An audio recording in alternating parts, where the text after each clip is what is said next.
आम्ही तुमच्याकडे रोजगार मागायला आलो नव्हतो, तुम्ही आम्हाला रोजगार दिला होता आणि हे रोजगार दिल्याच्या नंतर आज तुम्ही आम्हाला पोलीस स्टेशनच्या गाडीमध्ये बसवताय. पोलीसच्या काय गुन्हा केलाय आम्ही?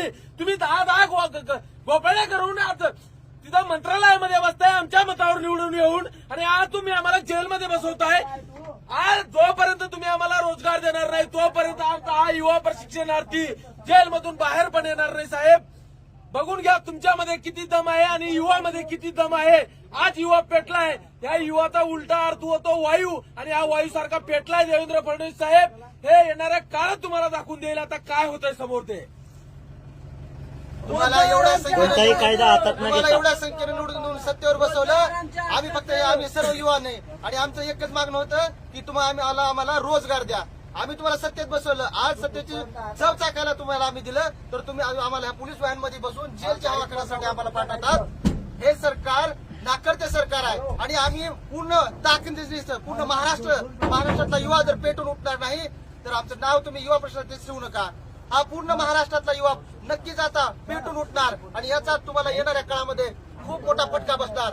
आज आम्हाला जेलमध्ये टाकलं, अशीच जेल तुम्हाला सुद्धा आम्ही युवा एक होऊन तुम्हाला खायला लागल्याशिवाय जेलची हवा गप्प बसणार नाही. इन्क्लाब जिंदाबाद. इन्क्लाब जिंदाबाद. इन्क्लाब जिंदाबाद.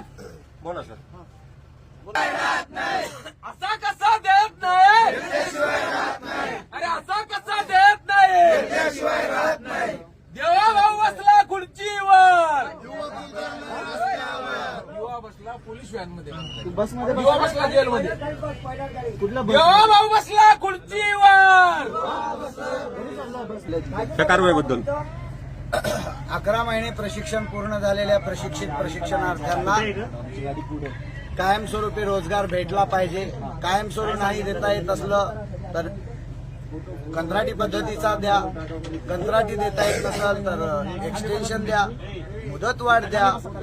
कशाही पद्धतीने ह्या पोरांच्या भाकरीचा प्रश्न सोडवा अशा प्रकारची विनंती आम्ही 1 वर्ष झालं करतोय.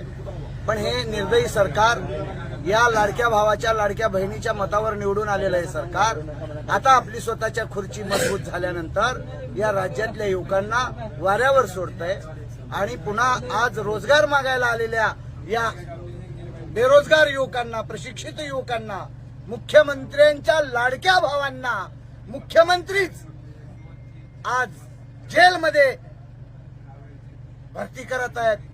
आज आम्ही करो या मरो नाही तो जेल भरो हे आंदोलन आज आम्ही पुकारलं होतं आणि त्या आंदोलनाच्या माध्यमातून आज आम्ही जेलमध्ये जातो.